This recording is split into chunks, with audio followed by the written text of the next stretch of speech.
Good morning everyone. उम्मीद करती हूँ सभी लोग बहुत बढ़िया तरीके से आज मेंटली प्रिपेयर होके बैठ गए होंगे। ये बैच जो अभी मैं पढ़ाना स्टार्ट कर रही हूँ और अभी एक क्लास आपकी हो भी चुकी है रीजनिंग की।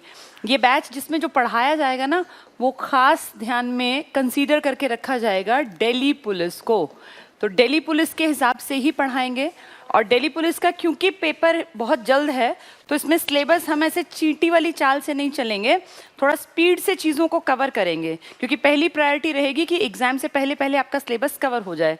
ज़्यादा अच्छी तैयारी होती है जब आप साल डेढ़ साल पढ़ लेते हैं, पर क्योंकि अब हमारे सामने साल डेढ़ साल का ऑप्शन नहीं है तो जितना है उतने में बेस्ट करने की कोशिश करेंगे। अब तक मेरा जो पढ़ाने का तरीका था ना, जो बच्चे पुराने भी बहुत सारे जुड़े होंगे वो जानते हैं कि मैं रोज़ एक टॉपिक पढ़ाती थी और उसको फिर मैं कहती थी कि हैंड रिटन नोट्स बना लो। लेकिन अब मैं ये बिल्कुल नहीं कहूँगी, हैंड रिटन नोट्स का टाइम अब नहीं है। अब हमारे पास गिने चुने दिन हैं, तो दिनों में संख्या है ना। अब ये दिनों की संख्या कुछ दिन बाद घट के डबल डिजिट पे आ जाएगी, अभी तो फिर भी ट्रिपल डिजिट है।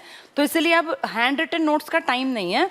मैं आज कोशिश करती हूँ आप लोगों के साथ जो नोट्स हैं उसमें बहुत सारे बच्चे कह रहे थे कि मैम आप जो लिखवाते हो इसी को हम लोग पीडीएफ के फॉर्म में देख लें, ये तुम्हें समझ में नहीं आएगा।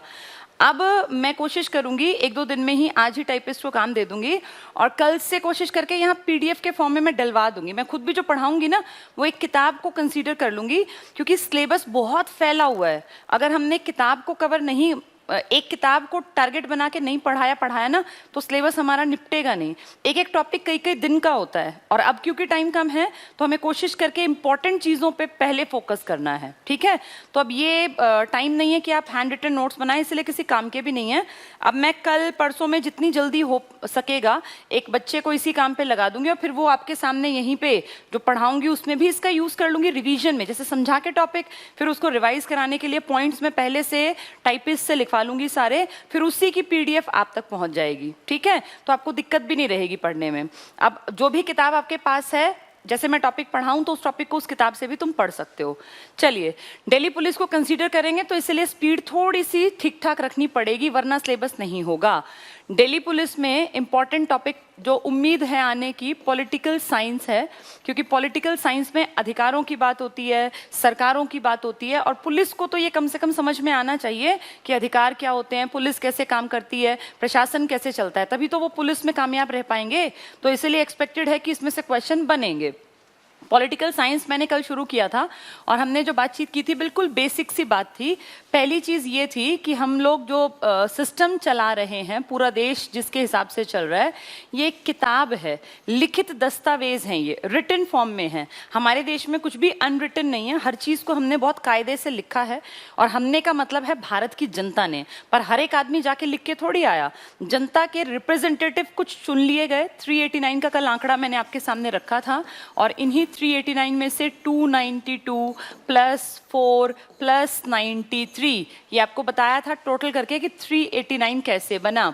फिर मैंने बताया था कि 389 में से कुछ लोगों ने बायकॉट किया, जिनमें मुस्लिम लीग वाले थे 73 मुस्लिम लीग वालों ने हमारी पहली बैठक का बायकॉट किया, वो खुश नहीं थे। और देसी रियासतों के 93 भी नहीं आए और कुछ जो आ सकते थे, एक आधे की तबीयत बिगड़ी, वो भी नहीं आए। इसीलिए टोटल प्रेजेंट मेंबर जो थे पहली मीटिंग में वो महज 207 थे। मुस्लिम लीग ने बायकॉट किया और देशी रियासतें भी नहीं आई।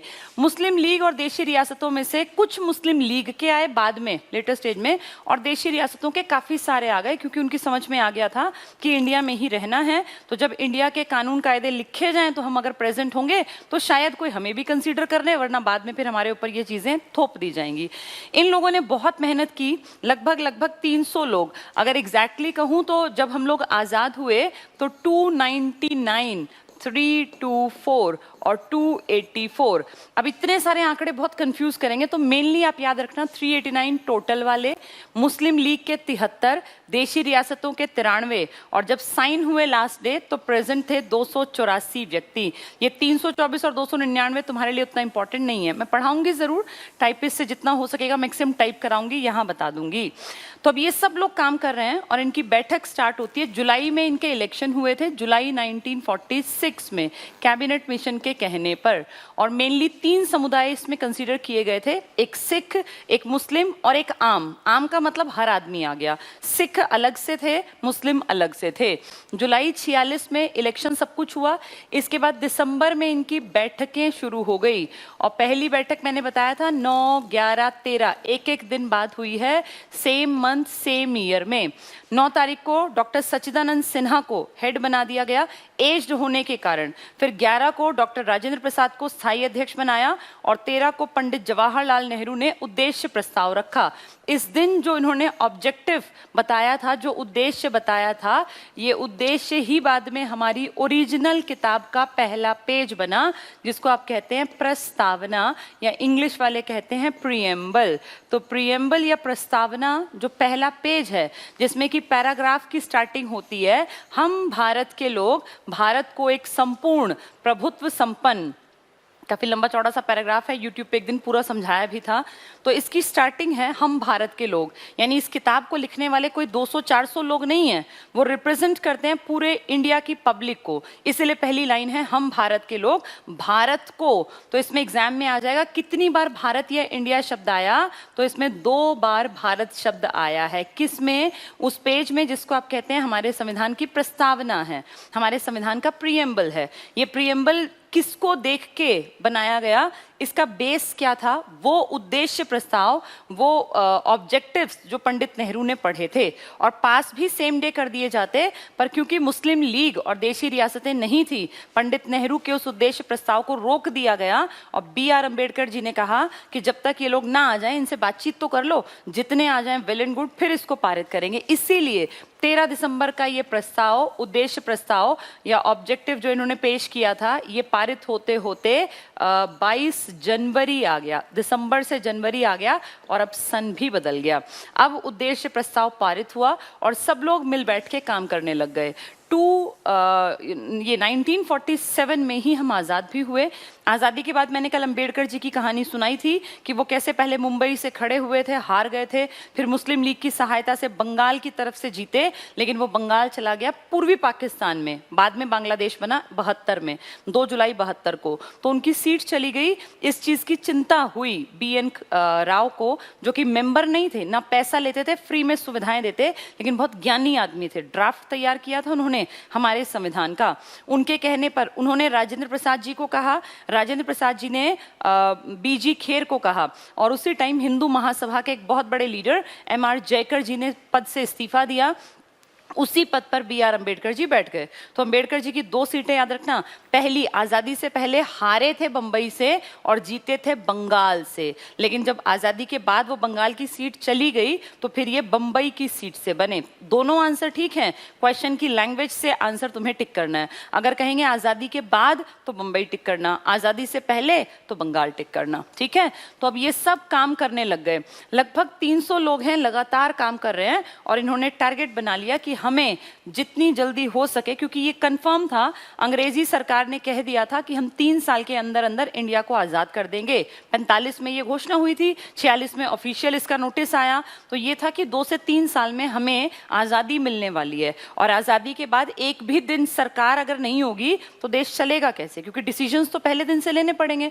इसीलिए हमारी संविधान सभा ने ही आज़ादी के साथ साथ, जैसी चीज़ें ये हुआ ना अंग्रेज जाएंगे, तो इसी संविधान सभा ने संसद के रूप में काम करना भी स्टार्ट कर दिया था। बहुत कम लोग जानते हैं कि संविधान सभा ही अपना रूप बदलकर संसद के रूप में भी काम कर रही थी बाद में, जब अंग्रेज चले गए थे। तो संविधान सभा ने मिलजुल के 300 लोगों ने बहुत मेहनत की, विदेशी संविधानों को खूब पढ़ा, अमेरिका और ये जो अपना है ना जापान है, या जितने भी कंट्रीज हैं, फ्रांस है या आयरलैंड है, और वर्ल्ड के बेहतरीन संविधानों को पढ़ के उनका जो बेस्ट लगा उसको इन्होंने अपने संविधान में इंक्लूड कर लिया। हमारा संविधान कोई ओरिजिनल हमारा नहीं है, हमारी हर बेस्ट चीज़ कहीं ना कहीं से हमने देख के उतारी है। कोई फर्क नहीं पड़ता, किसी की अच्छाई को अगर आप अपने में शामिल कर लें अपने देश के संविधान में। कुछ लोग कहते हैं कॉपी किया हुआ है, बेशक कॉपी किया, लेकिन अच्छाई तो कॉपी की, बुराई तो कॉपी नहीं की। ब्रिटेन एक ऐसा देश है जिसके यहाँ बहुत पहले से ये संसद टाइप की चीज, जिसको ये पार्लियामेंट कहते हैं, ये एग्जिस्ट करती थी। यहाँ 1688 में खूनी क्रांति हुई थी, जिसके बाद से यहाँ कामकाज जो है वो एमपीज के अकॉर्डिंग और सोसाइटी की इंपॉर्टेंस समझने लग गए थे महारानी और महाराजा। ब्रिटेन अपने यहाँ तो लोगों को इतना कीमत समझता था अपने लोगों की, और हमारे यहाँ ये अपनी मर्जी से राज चलाता था, लेकिन इसने हमें राज करने का सिस्टम बता दिया। कितनी अजीब बात है, ब्रिटेन का संविधान आज 2020 तक भी लिखा नहीं गया। इनका संविधान अलिखित संविधान है। ऐसा कैसे? ऐसा इसीलिए क्योंकि इनके नियम हमारी तरह बहुत हबड़ तबड़ में या भाग दौड़ में नहीं बनाए। इनके नियम बने हैं सदियों सदियों बीतते बीतते। एक राजा ने कुछ नियम बनाया, उसको लोगों ने कानून मान लिया, फिर अगली महारानी ने कोई नियम बनाया, वो कानून बन गया। इन लोगों ने हमारी तरह आनन फानन में कि हाई ये जाने वाले हैं, जल्दी से किताब तैयार हो, जल्दी से किताब तैयार हो, इनको कोई जल्दी नहीं थी। इन्होंने ये नियम इतनी धीरे धीरे बनाए कि इनकी पुश्त दर पुश्त बदलती गई और वो नियम लोगों को जबानी याद होते चले गए। तो आप ये देखो कि जो नियम हम लोगों ने जल्दी जल्दी में 2 साल 11 महीने 18 दिन में लिख दिए, वर्ल्ड का सबसे विशाल संविधान बना दिया, वो धीरे धीरे सदियों सदियों बीतते बीतते अमेरिका ने लिखने की जरूरत ही नहीं पड़ी। जबानी सबको नियम कायदे कानून याद थे, क्योंकि इनके यहाँ इतना लंबा चौड़ा संविधान नहीं है। तो पहला अलिखित संविधान ब्रिटेन का है, और ब्रिटेन से ही हमने चीजें सीखी हैं। तो ब्रिटेन की बहुत सारी चीजें हमने देख के सीख ली जो लिखी भी नहीं थी। जैसे लोकसभा राज्यसभा उन्हीं की देन है, राष्ट्रपति की जो पद है वो वहीं से महारानी ब्रिटेन जैसा ही हमने कुछ ना कुछ कॉपी किया। तो ये ब्रिटेन का संविधान। वर्ल्ड में पहली बार जो संविधान लिखकर पेश किया वो अमेरिका ने किया। अमेरिका पर भी ना पहले ब्रिटेन का ही कब्जा था।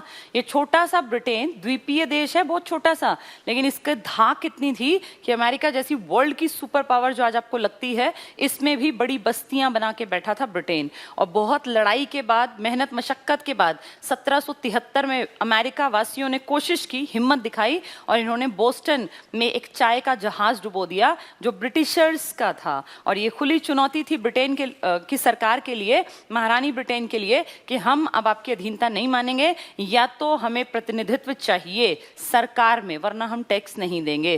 कितनी अजीब बात है। देखो, हम जो अंग्रेजों के अधीन आए, वो जब आए उससे पहले हम खोजे गए थे, हमारा रास्ता खोजा गया था। हम तो क्या खोजे जाते, हम तो पहले से थे। इंडिया आने का रास्ता ढूंढा था पुर्तगाली वास्को डी गामा ने। पानी में से कैसे इंडिया आए, शॉर्ट रूट से। तो वो 1498, तब वो अटलांटिक महासागर ही शॉर्ट दिखता था लोगों को, 1498 में। और हमारे 6 साल बाद, हमसे 6 साल पहले 1492 में अमेरिका की खोज की गई। कहते हैं वो आदमी क्रिस्टोफर कोलंबस ढूंढने आया था इंडिया, लेकिन इंडिया नहीं खोज पाया और वो चलते चलते पहुंच गया अमेरिका। तो अमेरिका के जो तटवर्ती इलाके के लोग हैं ना, आज भी उन लोगों को रेड इंडियन कहा जाता है। पेपर में आ जाएगा रेड इंडियन प्रजाति कहाँ पाई जाती है, और लगभग लोग टिक करेंगे इंडिया में। रेड इंडियन प्रजाति इंडिया में नहीं है, ये नॉर्थ अमेरिका के तटवर्ती इलाकों में पाई जाती है। वो गलती से इंडिया सोच के खोज लिया गया, बाद में पता चला कि वो इंडिया नहीं है। फिर एक दूसरा आदमी, ये क्रिस्टोफर कोलंबस की देन है 92 वाला, 6 साल बाद पुर्तगाली हमारे यहाँ आने का रास्ता खोजता है, जिसका नाम है वास्को डी गामा। और इसके बाद तो लगातार फिर कभी डच, कभी फ्रेंच, कभी ईस्ट इंडिया कंपनी, ऐसे करके इंडिया पे आते रहे और यहाँ व्यापार के बहाने हमारे देश को लूटते रहे। और फाइनली ब्रिटेन और फ्रांस में आपस में भिड़ंत हुई कि ये किसकी कॉलोनी बनेगा, जिसमें कि ब्रिटेन विजयी रहा और फिर इंडिया लगभग 200 साल तक ब्रिटेन के चंगुल में फंसा रहा। तो वापस आते हैं, अमेरिका जो पहले ब्रिटेन के ही अधीन था, इस पर भी राज था ब्रिटेन का, ये इसका उपनिवेश था, इसकी कॉलोनी थी। तो अमेरिका ने अपनी आज़ादी की लड़ाई स्टार्ट की, अगर मोटी मोटी बात करूं 1773 में, जब इन्होंने एक चाय का जहाज डुबोया। बोस्टन टी पार्टी नाम है उसका, हिस्ट्री में उसको बोस्टन टी पार्टी कहा जाता है। पेपर में कई बार आया था बोस्टन टी पार्टी किससे संबंधित है, अमेरिका की आज़ादी की लड़ाई से। और फिर इनकी आज़ादी की लड़ाई प्रॉपर तरीके से 1775 में स्टार्ट होती है और कई साल चलती है। फिर फाइनली जाके ये लोग आज़ाद हो जाते हैं और और 17 आप लगा लीजिए 89 वो साल है जब ये लोग वर्ल्ड के सामने एक एग्जाम्पल सेट करते हैं कि कैसे संविधान लिखना चाहिए। 1783 में लगभग पूरी तरह से ये फ्री हो गए थे और उसके बाद 6 साल बिना किसी एग्जाम्पल के, इनके सामने चीटिंग का कोई एग्जाम्पल नहीं था, इन्होंने सब कुछ अपने आप सोच समझ के एक बहुत छोटी सी पतली सी किताब के फॉर्म में, हैंडी बुक है ये, बहुत कम इसमें आर्टिकल्स हैं, जैसे हमारा तो इतना मोटी किताब है ना संविधान की, बहुत भारी भरकम, ये एक पतली सी हैंडी किताब है जिसको कहते हैं कॉन्स्टिट्यूशन ऑफ अमेरिका। और ऐसी बढ़िया किताब लिखी कि आज तक इसमें बदलाव भी बहुत कम बार करना पड़ा। और एक किताब हमने लिखी थी, वर्ल्ड की सबसे भारी किताब, और जिसमें इस साल भी चेंज करना पड़ा है, अभी 2020 में भी हमने परिवर्तन किया है। तो उतनी मोटी लिख के भी हमें हर साल कहीं ना कहीं उसमें बदलाव करना पड़ता है। और एक अमेरिका ने वर्ल्ड के सामने पहला एग्जाम्पल दिया, विश्व का पहला लिखित संविधान, ये एग्जाम में आता है, पहला लिखित संविधान आए तो अमेरिका, किस सन में दिया? 1789 में। इसी सन में फ्रांस की राज्य क्रांति भी हुई थी, जिसने 3 वर्ड्स दुनिया के सामने रखे थे, समानता, ये बहुत इंपॉर्टेंट है, बहुत पूछते हैं ये सब चीजें, समानता, स्वतंत्रता और बंधुत्व, ये 3 शब्द ये फ्रांस की क्रांति ने, इसको भाईचारा भी लिख देते हैं, फ्रेटर्निटी, भाईचारा। तो समानता, स्वतंत्रता और बंधुत्व का नारा, यानी सब लोग समान हो, सब आजाद हो, सब भाईचारे की फीलिंग के साथ रहें। तो समानता, स्वतंत्रता और बंधुत्व का नारा फ्रांस की राज्य क्रांति की देन है 1789 में। उसी साल अमेरिका ने वर्ल्ड के सामने एग्जाम्पल सेट किया, पहला रिटन कॉन्स्टिट्यूशन लिखकर। तो 1789 दो इंपॉर्टेंट हैं, फ्रांस और अमेरिका, अमेरिका का रिटन कॉन्स्टिट्यूशन और फ्रांस की राज्य क्रांति। अमेरिका के रिटन कॉन्स्टिट्यूशन से पहले लिखित नहीं था, लेकिन कॉन्स्टिट्यूशन किसके देश में चल रहा था? ब्रिटेन में, वो अलिखित था। महारानी ब्रिटेन कभी से ही ऐसे हाई पावर में थे और धीरे धीरे यहाँ एमपीज और क्रांति और इस तरह की चीजें, जब विश्व इतिहास पढ़ेंगे तो इनको डिटेल में बातचीत करेंगे, ठीक है।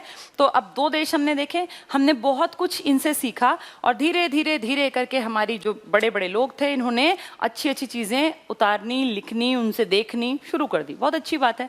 ऐसा करते करते एक ड्राफ्ट हम लोगों ने पहले स्टार्टिंग में तैयार किया और ड्राफ्टिंग कमेटी बनी थी। ड्राफ्टिंग कमेटी को ही आप कहते हैं पांडुलेखन समिति। पेपर में आ जाए और आधे लोगों को पता ही ना चले, पांडुलेखन समिति, ठीक है। इसने सारा मसौदा तैयार किया, इस ड्राफ्टिंग कमेटी। एक और इसका नाम है प्रारूप समिति। पेपर में कुछ भी आ सकता है, ड्राफ्टिंग कमेटी हिंदी में भी लिख सकते हैं वो लोग। ड्राफ्टिंग कमेटी, प्रारूप समिति, पांडुलेखन समिति, इस समिति के मुखिया बने, सबसे बड़ी समिति थी ये, और इसमें 7 सदस्य थे, और इसके मुखिया बने डॉक्टर भीमराव रामजी अंबेडकर, जिनका सबसे ज्यादा योगदान है भारत के कॉन्स्टिट्यूशन को तैयार करने में। मैक्सिमम जो अपना योगदान दिया, वैसे तो सभी का योगदान है, लेकिन कहा जाए ना भाई मेन आदमी कौन है, ये संविधान के जनक कहलाते हैं, संविधान के पिता कहलाते हैं, जो सबने माना हाँ भाई इन्हीं को कहना चाहिए संविधान का जनक और पिता।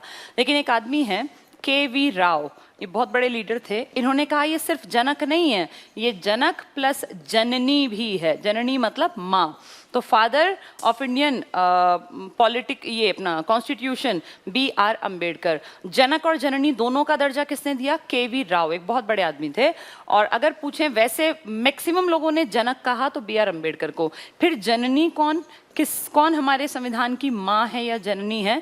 ये कोई औरत नहीं है, बल्कि ब्रिटेन का अलिखित संविधान। ब्रिटेन का संविधान अलिखित तो अपने आप समझ जाना, कॉन्स्टिट्यूशन ऑफ ब्रिटेन जो कभी लिखा ही नहीं गया, वो हमारे संविधान की माँ है, क्योंकि हमने 200 साल का बेस उन्हीं से तैयार किया था। उन्हीं को हमने अपना आइडियल मान के, ये पार्लियामेंट हाउस, लोकसभा, राज्यसभा, सब उन्हीं की तरह से हमने सीखा है। कानून कैसे बनते हैं सब उन्हीं के हिसाब से देखा। तो हमारे संविधान की जननी या माँ, मेजोरिटी कहती है ब्रिटेन का अलिखित संविधान, लेकिन के.वी. राव जी कहते हैं हमारी जननी और जनक संविधान के एक ही आदमी हैं, डॉक्टर भीमराव रामजी अंबेडकर, ठीक है। तो ये उम्मीद करती हूँ समझ में आ गया होगा। तो B.R. अंबेडकर किस समिति के मुखिया हैं? प्रारूप समिति के, पांडुलेखन समिति के या ड्राफ्टिंग कमेटी के? कितने मेंबर्स हैं इसमें? 7। ड्राफ्ट जो तैयार किया था ना, वो पहले ही कर दिया था। ड्राफ्टिंग कमेटी बाद में बनी, ड्राफ्ट पहले बना। ड्राफ्ट तैयार किया था B.N. राव ने। देखो ये 2 क्वेश्चन हो गए। अगर पूछेंगे ड्राफ्ट किसने तैयार किया, तो बी बेनेगल नरसिंह राव, इनका पूरा नाम था बेनेगल नरसिंह राव, BN राव। बहुत पढ़े लिखे, तेज दिमाग, ज्ञाता, बहुत ही ज्यादा कर्मठ आदमी। ये एक इंडिया के लिए काम नहीं किया, बिना पैसा लिए। ये संविधान सभा के मेंबर नहीं है, इन्होंने कोई सैलरी कोई खर्चा नहीं लिया, अपनी मर्जी से काम किया। और इंडिया के अलावा मैंने कल भी जिक्र किया था, बर्मा के संविधान में भी हेल्प की। हमसे क्या मतलब था, लेकिन बर्मा के संविधान में भी इन्होंने हेल्प की है, BN राव ने। ये दुनिया के इंटरनेशनल कोर्ट ऑफ जस्टिस, जिसका हेडक्वार्टर हेग में है, हेग आपके नीदरलैंड का एक शहर है, ये यूरोप में पड़ता है। तो यहाँ पर हेग में एक इंटरनेशनल कोर्ट है, इंटरनेशनल कोर्ट ऑफ जस्टिस, जहाँ दुनिया के बेस्ट लोग पहुँचते हैं, बहुत हाईली क्वालिफाइड।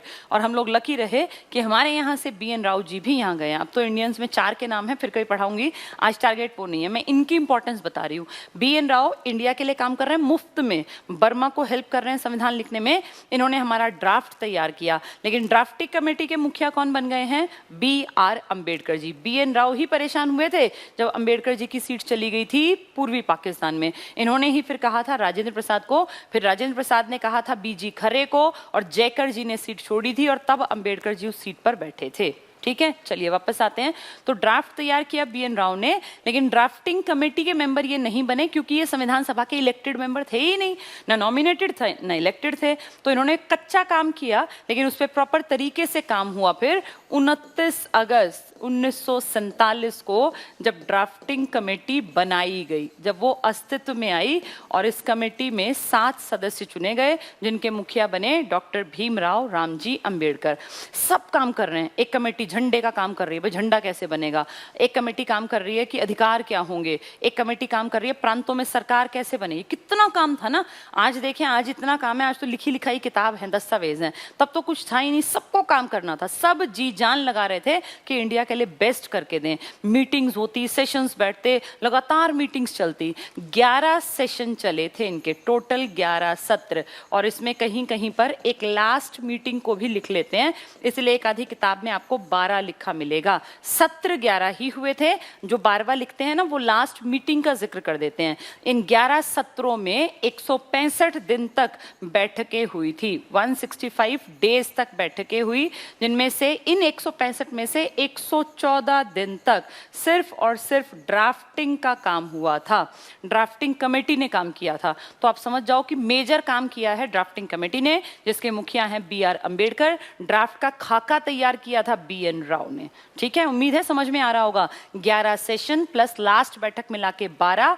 और अगर पूछेंगे कि कितने दिन इन 11 सेशंस में, ये यूं होता है, एक सेशन में 10 दिन, एक सेशन में 25 दिन, एक में 50 दिन, इस तरह करके अपने हिसाब से उन्होंने डिसीजंस लिए। फिर सब लोग आके बैठते, डिस्कशंस होते, बहस बनती, भाई ये क्यों नहीं ऐड कर रहे, ये क्यों ऐड कर रहे हो, इसका लंबे टर्म में क्या फायदा होगा, इससे SCs पे क्या फर्क पड़ेगा, इससे जनरल पे क्या फर्क पड़ेगा, सारी बातें डिस्कस की जाती थी।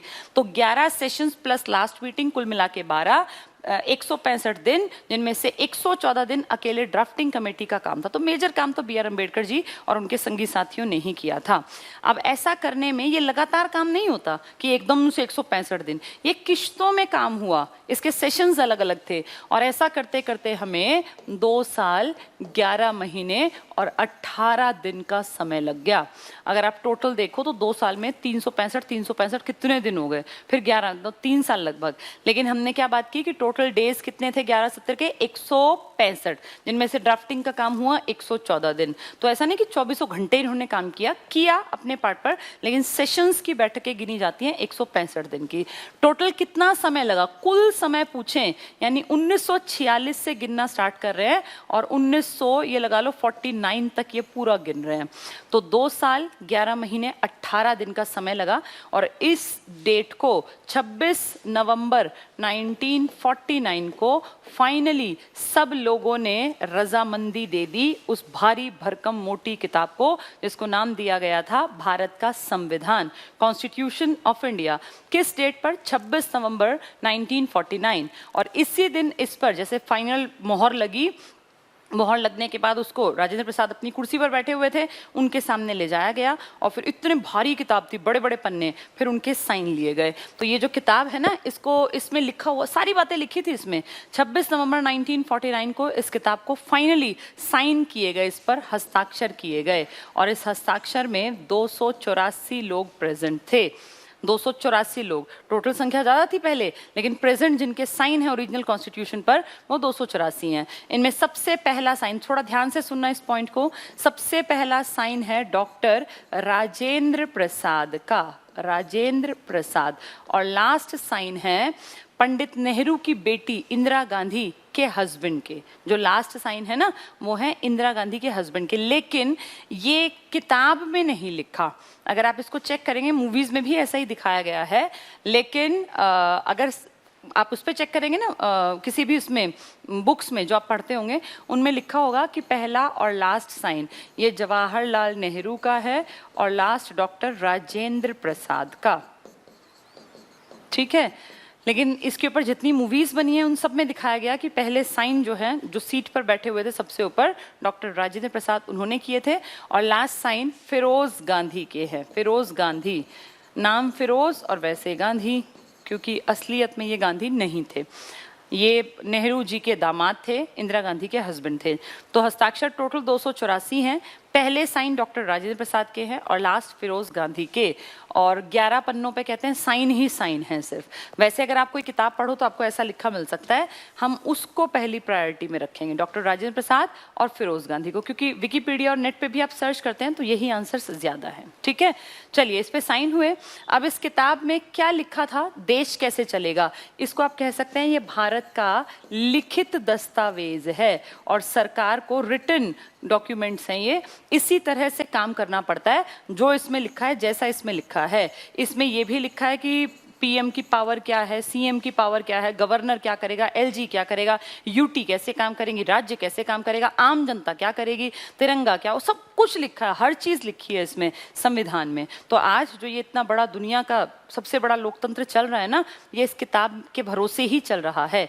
इस किताब में लिखी बातों को कोई भी कुछ भी ना मान ले, और मान लो कभी किसी लिखी बात पर डिस्प्यूट हो जाए कि इसका ये मतलब है ये नहीं है, तो उस कंडीशन में कहा गया कि संविधान की व्याख्या कौन करेगा, तो जो इंडिया का सबसे बड़ा कोर्ट है ना सुप्रीम कोर्ट, वो इसकी व्याख्या करेगा। अगर कभी किसी बात पर डिस्प्यूट उठा तो वहां बड़े बड़े जजेस बैठते हैं, वो इसको एनालाइज करेंगे और वो बताएंगे कि इस पॉइंट पे जिसमें तुम लोग गड़बड़ी समझ रहे हो इसकी असली व्याख्या ये है। तो संविधान की व्याख्या का अधिकार किसके पास है, कोई पीएम सीएम नहीं कह सकता, ये सुप्रीम कोर्ट व्याख्या करेगा। संविधान लिखित दस्तावेज है, रिटन डॉक्यूमेंट है, और इसको बनाने में कितने, वैसे तो 165 दिन लगे, 11 सत्र प्लस अंतिम बैठक लगी, उनमें से 114 दिन ड्राफ्टिंग कमेटी ने काम किया, लेकिन मोटा अगर कहें तो 2 साल 11 महीने 18 दिन इस पे काम चला, और तब जाके ये 26 नवंबर 1949 को हमारे देश में इस पे साइन हुए।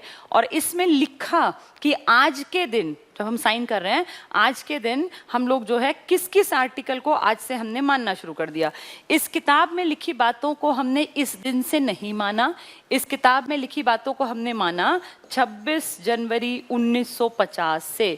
इसके पीछे भी हिस्ट्री है। 2 महीने पहले ही किताब लिख के पूरी हुई। 2 महीने चाहते तो देश में अपना कानून के हिसाब से काम करते, पर नहीं, कानून लागू किए हैं, किताब लागू की है 26 जनवरी 1950। फिर इस दिन क्या किया, साइन करने के साथ साथ इस दिन कुछ पैराग्राफ इस किताब में ना, इस मोटी भारी भरकम किताब में 395 अनुच्छेद है, आर्टिकल। इसमें 8 अनुसूचियां थी, ये सब स्टार्टिंग के बता रही हूँ, फिर प्रेजेंट के बता दूंगी। 8 अनुसूचियां, शेड्यूल्स, और इसमें 22 भाग थे, पार्ट्स। तो इसके आर्टिकल्स अनुच्छेद 395, इसकी अनुसूचियां शेड्यूल्स 8 और इसके भाग थे 22। लेकिन ये धीरे धीरे बढ़ते चले गए। आज मैंने बताया 2020 में भी चेंज किया है। आज 100 प्लस 104 हमने अमेंडमेंट कर दिए हैं। तो ये 395 से लगभग ये लगा लो आप 450 प्लस, वैसे 365 प्लस लिखते हैं पर आप मोटा मोटा याद रखना 450 प्लस। 8 से बढ़ के 12 हो गई और 22 से ये 25 हो गए। पर ये नंबर नहीं बढ़े, ये नंबर इसलिए नहीं बढ़े क्योंकि इन्हीं के पार्ट थे ABCD करके, उन्हीं में जोड़ते चले गए।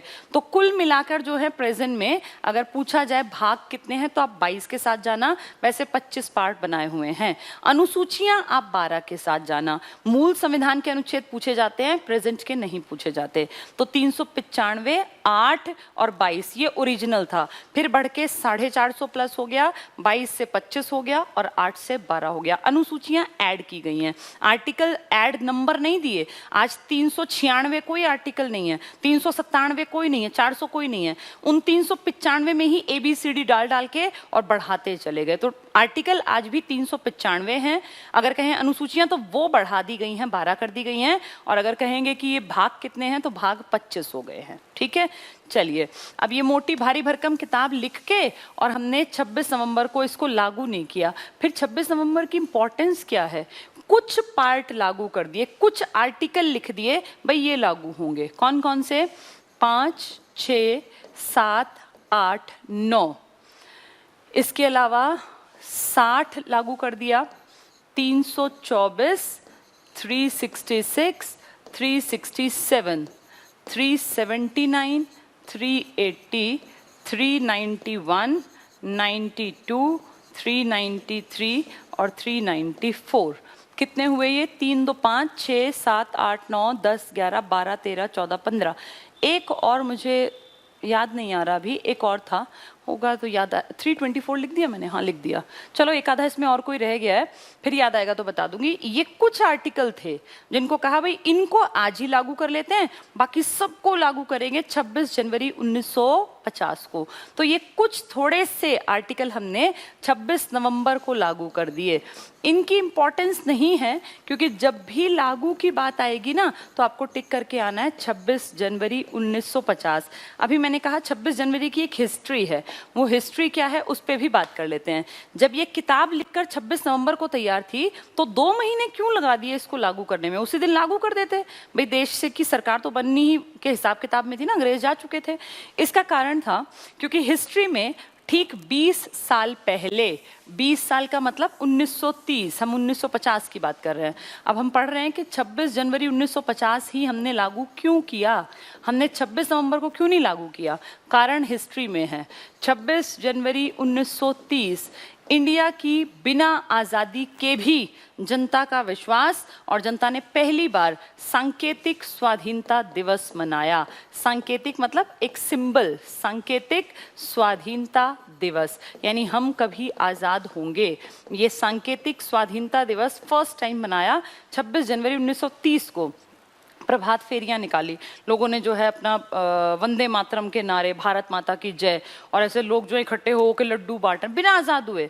अंग्रेजों को बहुत गुस्सा आया, अंग्रेजों ने जगह जगह लोगों को खूब पीटा, लाठी चलाई और खूब मारा, लोगों को जेलों में बंद कर दिया। लेकिन हम रुके नहीं, हमने डिसीजन लिया था, और ये डिसीजन लिया गया था 31 दिसंबर 1929 को।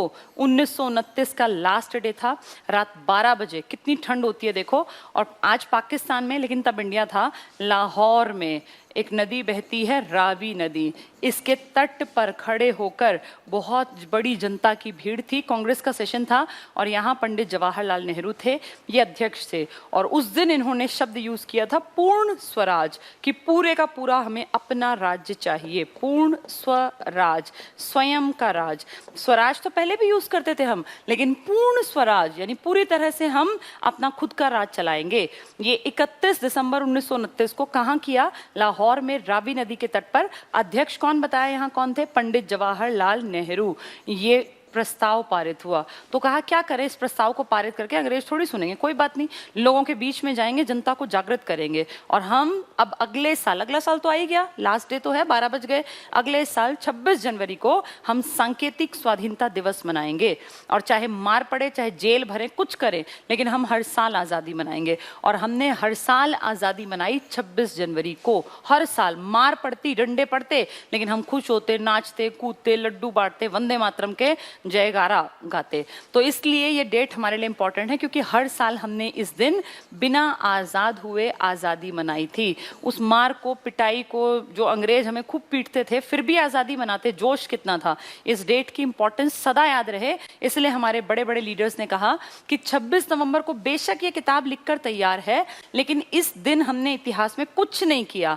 लेकिन इसके 2 महीने बाद जो दिन आने वाला है, इस दिन हमने 17 साल आज़ादी मनाई है बिना आज़ाद हुए 30 से 47 तक। हम आज़ाद थोड़ी थे, लेकिन हर साल आज़ादी मनाई, खूब पिटे, खूब मार कुटाई हुई, लेकिन हम माने ही नहीं। तो इस डेट की इंपॉर्टेंस अगली पीढ़ियां भी जाने कि ये आज़ादी जो आज तुम 15 अगस्त को मनाते हो ना, ये 17 बार मनाई जा चुकी थी, खूब पिटाई के साथ और बहुत बुरे ट्रीटमेंट के साथ, लेकिन हम रुकते नहीं थे। तो इस दिन की इंपॉर्टेंस को दिखाने के लिए अगली पीढ़ियों को कहा कि 2 महीने बाद जो डेट आने वाली है वो हमारे लिए बहुत इंपॉर्टेंट है, इस देश के इतिहास में उसका बहुत इंपॉर्टेंस रखती है वो, इसलिए इस दिन हमने अपने इस संविधान की किताब को लागू किया।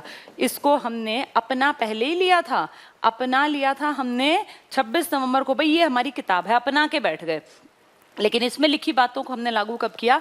26 जनवरी 1950। कारण 20 साल पहले 26 जनवरी 1930 को हमने सांकेतिक स्वाधीनता दिवस, कौन अध्यक्ष था? पंडित जवाहरलाल नेहरू। कहाँ डिसीजन लिया? लाहौर में रावी नदी के तट पर। क्या डेट थी? 31 दिसंबर 1929। बहुत इंपॉर्टेंट है सारी बातें। फाइनली 26 जनवरी 1950 को भारत पहली बार गणतंत्र दिवस, रिपब्लिक डे मना रहा था, और हमने विदेशी कई लोगों को बुलाया, जिनमें से हमारे चीफ गेस्ट बने थे इंडोनेशिया के हेड थे डॉक्टर सुकर्णो, वो पहला चीफ गेस्ट था। हर साल हम बाहर के लोगों को बुलाते हैं, आप जानते भी होंगे, कभी अमेरिका, कभी ब्राजील, कभी कहीं। इस तरह से हमने जो पहला अपना चीफ गेस्ट बुलाया था ना, अपनी पावर दिखाने के लिए, हर साल हम एक बाहर के विदेशी किसी राष्ट्रपति को या किसी बड़ी हस्ती को बुलाते हैं, तो हमने पहला बुलाया था डॉक्टर सुकर्णो इंडोनेशिया से। तो तब से लगातार हमारा रिपब्लिक डे मनाया जाता है 26 जनवरी 1950 को। इस रिपब्लिक डे से 2 दिन पहले फिर से एक बार सब इकट्ठे हुए। क्यों? क्योंकि रिपब्लिक डे पे हमें राष्ट्रपति चाहिए था, और अभी कोई राष्ट्रपति था नहीं। हमारे राष्ट्रपति तो अब बनेंगे ना।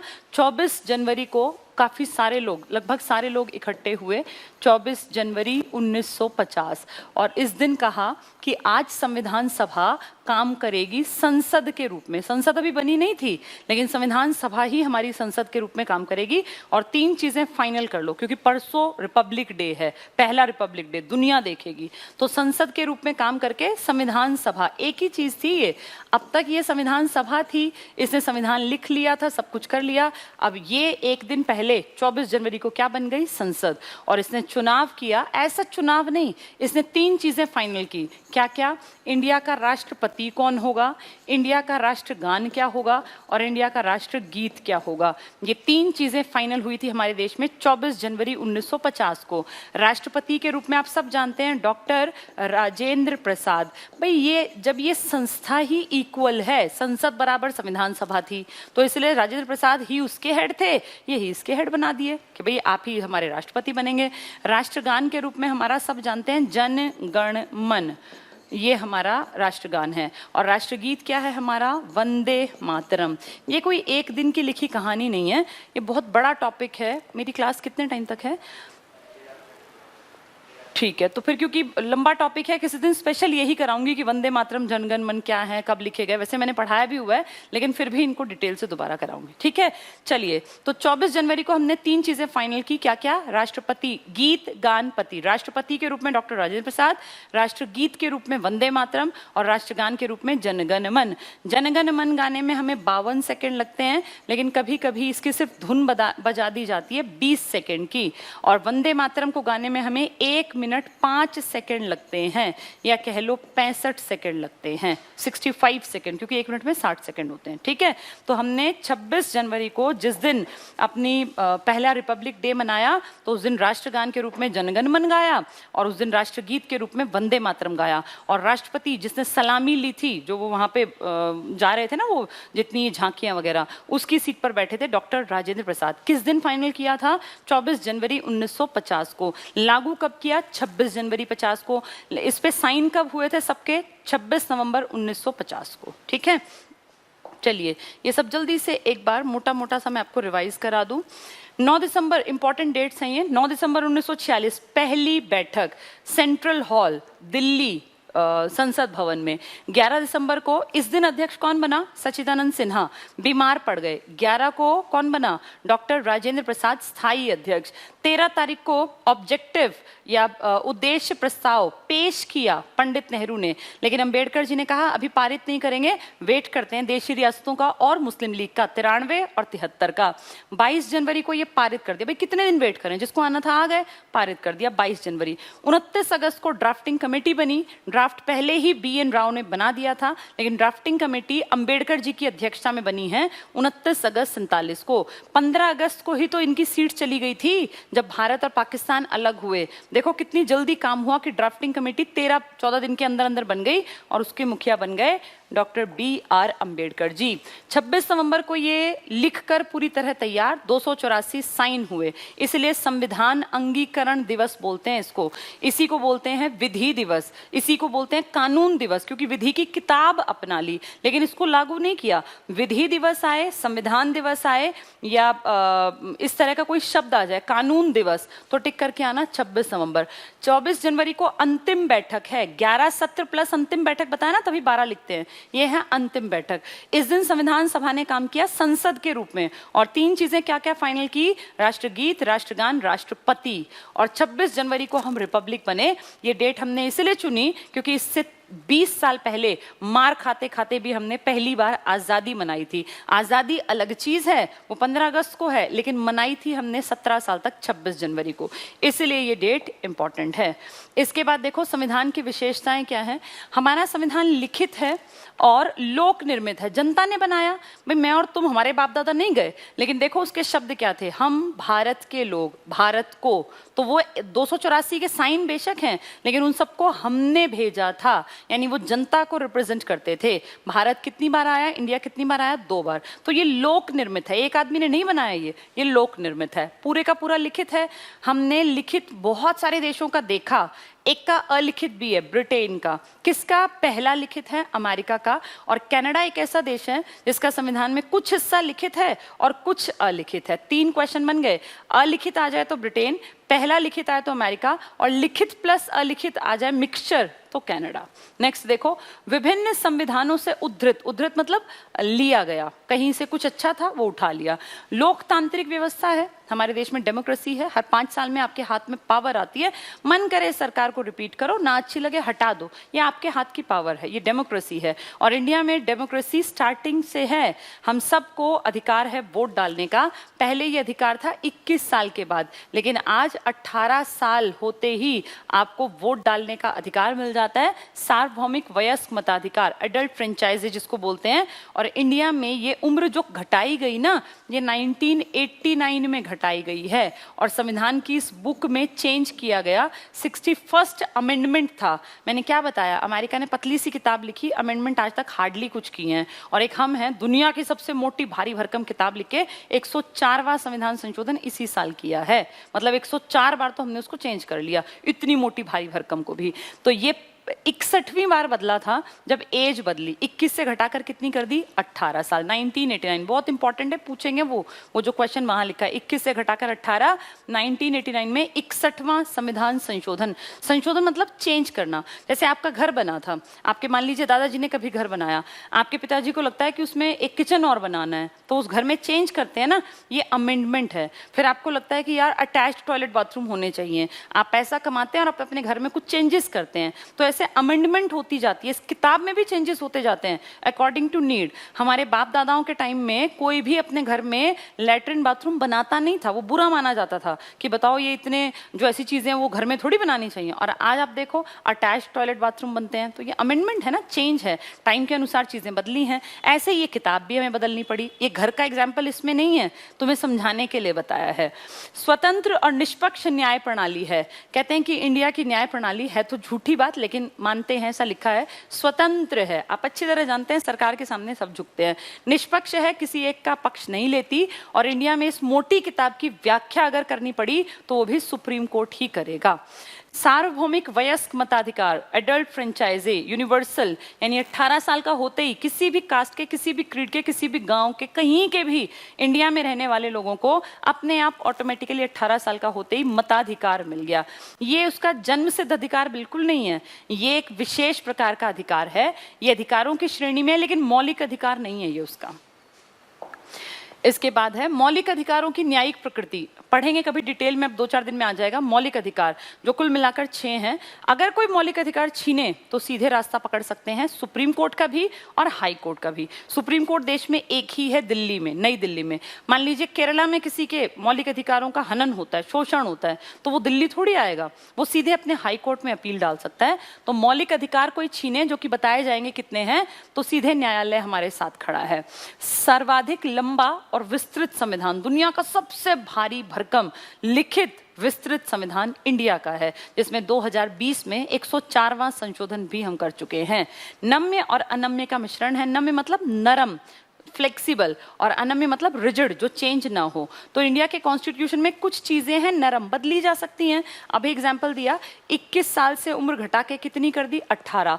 हो सकता है अगले 4-5 साल में अगर सरकार का मन करे अडल्ट की एज को 16 बना दे। यूरोप में बहुत सारे देश 16 में अधिकार दे रहे हैं। तो ये हमारे ऊपर, हमारी सरकार, हमारी जनता की इच्छा के ऊपर है। इसका मतलब ये नरम है बात, इसको चेंज किया जा सकता है। अभी करेंगे नहीं, पर किया जा सकता है। अनम्य का मतलब है राष्ट्रपति का इलेक्शन है। एक एग्जांपल दे रही हूं, राष्ट्रपति के इलेक्शन में आज तक तुमने हिस्सा नहीं लिया, चाहे तुम 18 के हो, चाहे 50 के, चाहे तुम 80 के हो। कारण राष्ट्रपति के इलेक्शन का एक प्रोसेस है जो कि बहुत रिजिड है, और बहुत ज्यादा अगर उस पर जरूरत पड़ी तो बहुत सारे तरीके अपनाने के बाद वो चेंज हो सकता है। यानी उसको बदलना हंसी खेल नहीं है कि एक मन किया और उसको बदल दिया। तो जो चीजें जल्दी ना बदली जाए वो अनम्य है, लेकिन बदली जा सकती हैं। अनम्य है, ऐसा भी नहीं कि बिल्कुल ना बदला जाए, पर फिर भी रिजिड है। रिजिड है कि कोशिश करते हैं ना बदलना पड़े। और नरम, तुम्हारे सामने कुछ भी बदल दो। अभी देखो ना, नई शिक्षा नीति आई। नई शिक्षा नीति में क्या कह रहे हैं, पहले 6 से 14 साल की शिक्षा को मुफ्त की बात करते थे, अब क्या कह रहे हैं, 3 से बढ़ा देंगे एज, क्योंकि प्री प्राइमरी PP 1, 2, 3 भी तो आ गए ना। तो अब ये अधिकार बदल दिया, तो इसके लिए कोई ये थोड़ी कि कठोर कुछ वो करना पड़ा। ठीक लगा, दुनिया ऐसा कर रही है तो हमने भी बदल दिया, अब ये लिखित में आ जाएगा। इसे कहते हैं ये नरम है, नम्य है, फ्लेक्सिबल है। और अनम्य मतलब रिजिड, कि जो चेंज ना हो। मान लो कोई कहे कि समानता का अधिकार खत्म कर दो, तो ऐसे थोड़ी हो जाएगा। या स्वतंत्रता का खत्म कर दो, पढ़ाई का अधिकार थोड़ी एज लिमिट बढ़ा दो, घटा दो, वो पॉसिबल है। तो इसका मिश्रण है। ठीक है, चलिए एक इंपॉर्टेंट टॉपिक जो बहुत सारे बच्चों को कंफ्यूजन में रखता है, क्योंकि अब चीजें बदली थी, 2020 में चीजें बदली हैं। बहुत छोटा सा लेकिन बहुत इंपॉर्टेंट है अब के पॉइंट ऑफ व्यू से। और पुलिस में तो ये चीजें, पुलिस क्या कहीं भी पूछ सकते हैं। आज भारत की स्थिति क्या है, कुल राज्य हैं हमारे 28 और यूनियन टेरिटरी हैं 8। पीछे 9 हुई थी, याद होगा, उससे पहले 7 थी, 7 से 9 हुई, फिर 9 से 8 हो गई। ये घटती बढ़ती बहुत जल्दी नहीं है, लेकिन पिछले 2 साल 19 और 20 कुछ महीनों में, इनफैक्ट ये लगा लो अक्टूबर से जनवरी के बीच में ये आंकड़े कई बार बदले हैं। प्रेजेंट में आंकड़ा है 8 का, और अब लंबे टाइम तक 8 ही रहेगा। 28 और 8 राज्य, आप समझ गए कौन सा घटा, जम्मू कश्मीर, क्योंकि वो क्या बन गया, यूनियन टेरिटरी। कब, 31 अक्टूबर 2019 को। ठीक है, चलिए देखते हैं। कुल राज्य 28 और 8 दोनों में 8 आएगा। अंडमान निकोबार 1956 में बना, क्योंकि आप ये जानते होंगे कि इंडिया में जो भाषाई आधार पर राज्यों का गठन हुआ था वो आज़ादी के 9 साल बाद 1956 में हुआ। कितने स्टेट्स बने थे, 14, और कितनी यूटी बनी थी, 6। तो उस टाइम पर ये बन गया था अंडमान निकोबार 56 में। ठीक है, ऐसे ही लक्षद्वीप है 1956 में बना। दिल्ली 1956 में। चंडीगढ़ बना था जब हरियाणा और पंजाब आपस में तू मैं होके ये हो गया कि भाई दंगे ना भड़क जाएं, गड़बड़ ना हो जाए, तब 1966 में पंजाब को ही काटकर एक हिस्सा हरियाणा बना दिया गया और एक हिस्सा रह गया पंजाब। पंजाब का 35% हिस्सा हरियाणा बना था। तो जब ये बना ना, तो डिस्प्यूट था कि यहाँ एक बहुत सुंदर शहर था, और ऐसा शहर जिसको पंडित जवाहरलाल नेहरू के सपनों का शहर कहते थे, the city beautiful. Beautiful city नहीं कह रही मैं, द सिटी ब्यूटीफुल, ये अमेरिका में बोला जाता है। तो हमारे यहाँ भी द सिटी ब्यूटीफुल के रूप में डेवलप की गई थी चंडीगढ़, जो हरियाणा पंजाब दोनों की साझी राजधानी है। पहले वो राजधानी पंजाब की थी क्योंकि हरियाणा था ही नहीं, लेकिन जब हरियाणा बना तो दोनों लड़ेंगे ये बात पहले ही पता थी, क्योंकि हरियाणा सोचेगा कि मुझे मिले और पंजाब सोचेगा मुझे। इसलिए जिस दिन हरियाणा पंजाब बने, 1 नवंबर, पंजाब से अलग हुआ हरियाणा 1 नवंबर 66 को, सेम डे कह दिया कि ना ये तेरी ना ये तेरी, ये यूटी है, यूनियन टेरिटरी है, तुम में से कोई कोई सा इस पे अधिकार नहीं जमा सकते, बेशक काम करते रहना। और आज तक देख लो साझा हमारा निभ रहा है। 1966 से 2020 में आ गए हम, कितने साल हो गए हमें, लेकिन हम अब नहीं लड़े। अब पता है चंडीगढ़ ना उसका ना हमारा, चंडीगढ़ किसका है? यूनियन टेरिटरी देश का है, पूरे देश का। तो चंडीगढ़ यूटी बनाया गया 1966 में, 1 नवंबर 66, ताकि लड़ाई ना हो हरियाणा और पंजाब के बीच में। और साझी राजधानी कितनी बढ़िया चली। एक एग्जाम्पल देखो, आंध्र प्रदेश और तेलंगाना 2014 में ही तो बना था, 2014 में बना और पिछले साल राजधानी अलग कर ली। 5 साल उनकी साझे की राजधानी नहीं चली। जो ये आंध्र प्रदेश है, इसने अमरावती नई राजधानी बनाई, जबकि इसकी राजधानी थी पहले हैदराबाद, जो अब किसकी राजधानी है? तेलंगाना। यानी अपनी इतनी पुरानी राजधानी 1953 से आंध्र प्रदेश की राजधानी थी हैदराबाद, कितनी पुरानी राजधानी को उठा के इसने चेंज किया, नई बना ली कि भाई साझे में निभेगी नहीं। लेकिन हमें देखना हमारे यहाँ से कितने सालों से चल रहा है, क्योंकि वो सिटी ब्यूटीफुल बहुत सुंदर शहर है। उस जैसा शहर दोबारा बसानी बहुत सुंदर तरीके से बसाया गया है।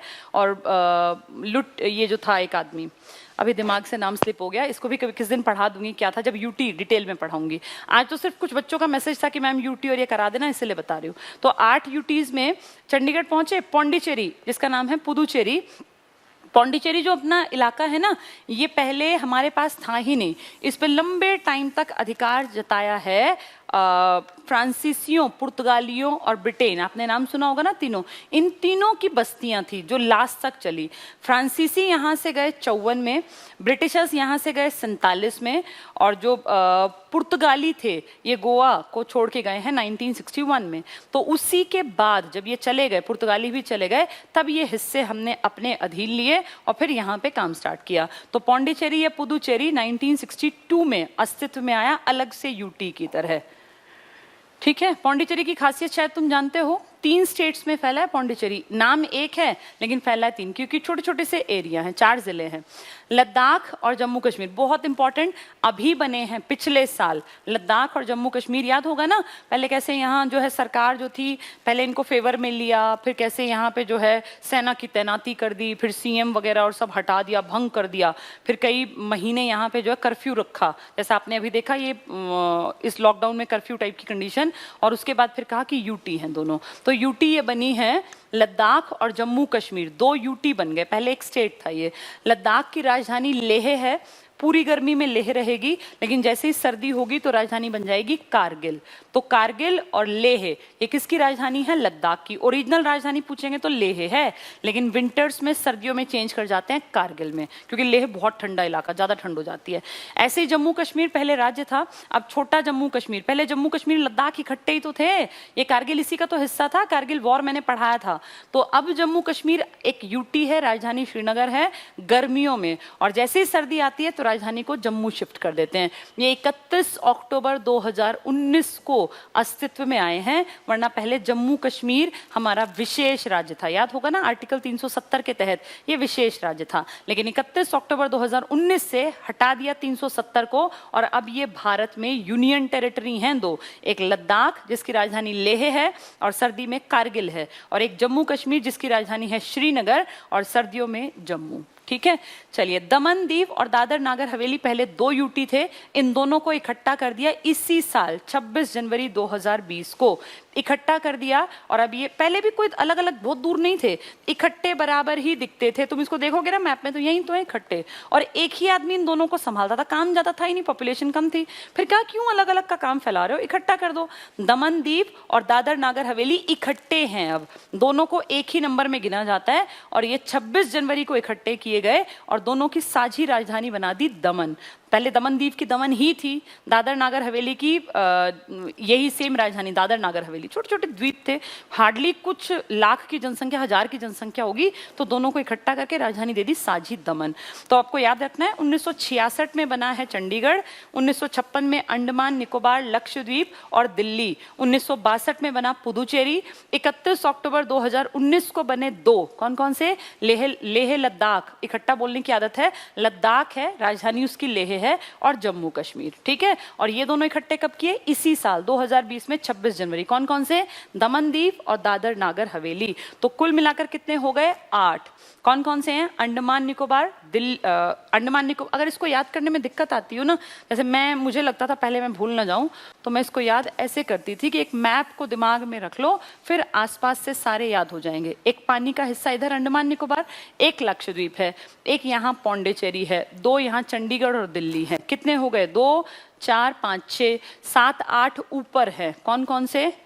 लेह लद्दाख और अपना ये, और एक मिनट, ये दिल्ली, ये चंडीगढ़ और दिल्ली मान लीजिए, चंडीगढ़, दिल्ली, ये आपका पौंडीचेरी, पुदुचेरी, ये अंडमान निकोबार एक ही माना जाता है, ये लक्षद्वीप। और यहाँ हमारा कौन सा है? वो ये प्लस कर दिए ना 2 इकट्ठे। कौन कौन से?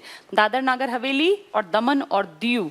अलग अलग जगह थी, ये सब इकट्ठे करके एक आदमी देख रहा है। और फिर ऊपर वो लेह लद्दाख, और लद्दाख उसका ओरिजिनल नाम हो गया, पहले हम लेह लद्दाख ही बोलते हैं, लेह राजधानी, और जम्मू कश्मीर। तो 2 पानी वाले हैं, 2 ऊपर दिल्ली और चंडीगढ़ आसपास पड़ेंगे, फिर दमन दीव दादर नागर हवेली पास पड़ेंगे, पौंडीचेरी नीचे है, और 2 कश्मीर और ये, ठीक है। एक लास्ट स्लाइड और काम किया, पेपर में हो सकता है ये आ जाए, क्योंकि ये ना करंट में बहुत लोगों को कंफ्यूजन रहेगा। कौन इनको संभाल रहे हैं? आप ये जानते हैं ना कि सीएम नहीं बनते यूटी में सारा काम यूनियन टेरिटरी देखती है, लेकिन 2 हमारे यूटी हैं जहां सीएम है, एक दिल्ली में और एक पुदुचेरी में, ठीक है। चलिए, आज सीएम की बात नहीं कर रहे, ये प्रशासक कह लो इनको, ये यहाँ के प्रशासक हैं या एलजी भी हैं, लेफ्टिनेंट गवर्नर इनमें से ही। तो डीके जोशी अंडमान निकोबार को देख रहे हैं, एडमिरल हैं ये, नेवी के बहुत बड़ी पोस्ट होती है एडमिरल, उसमें थे ये। अंडमान निकोबार देख रहे हैं DK Joshi, admiral DK Joshi. Chandigarh को देख रहे हैं वीपी सिंह बदनौर, वीपी सिंह बदनौर कई साल से चंडीगढ़ और का पूरा कामकाज देख रहे हैं, तो इंपॉर्टेंट है वीपी सिंह बदनौर। दिल्ली को देख रहे हैं अनिल बैजल, कई बार आपने देखा होगा आपके सीएम और अनिल बैजल की कहा सुनी भी स्टार्टिंग में खूब होती थी, तो अनिल बैजल दिल्ली को देख रहे हैं, एलजी है वहां के। लक्षद्वीप के हैं दिनेश्वर शर्मा, आईपीएस अधिकारी थे पहले।